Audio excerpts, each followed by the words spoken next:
After serving 27 years in prison, Nelson Mandela helped end apartheid in South Africa and became his country's first democratically elected president. Nelson Mandela taught the 21st century how to forgive. Born in South Africa's Cape Province on July 18, 1918, Nelson Mandela joined the African National Congress Youth League in 1942 and directed acts of civil disobedience against the South African government. Nelson Mandela was an ardent opponent of apartheid.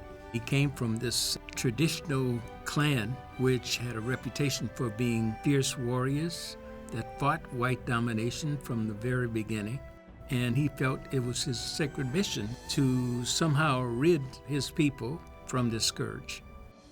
After the 1960 Sharpeville massacre, where police killed 69 and wounded 180 unarmed protesters, Mandela became more militant.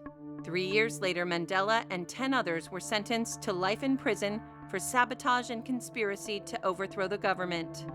Throughout Nelson Mandela's career, he's had a very complex relationship with violence and nonviolence. Early in his career, he tried nonviolence. It didn't work, so then he tried violence. That's why he went to jail. During his incarceration, Mandela gained international attention. On June 11, 1988, in celebration of his birthday, artists such as Peter Gabriel, Lou Reed, and Whitney Houston held a concert in London's Wembley Stadium, which the BBC noted as being the biggest and most spectacular pop political event of all time. Nelson Mandela became internationally recognized because the anti-apartheid movement in America and around the world became international in the 1980s, and he just became this larger-than-life figure.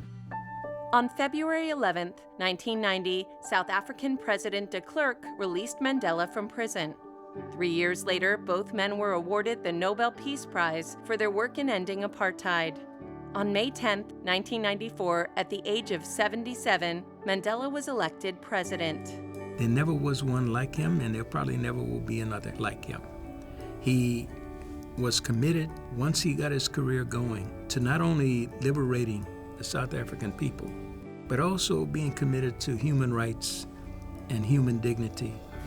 In 2002, he was awarded the U.S. Presidential Medal of Freedom, and 2 years later, Mandela formally retired from public life, but continued to work on global issues such as climate change, HIV, and human rights.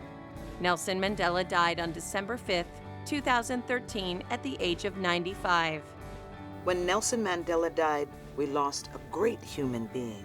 We lost an incredible statesman. We lost an incredible man.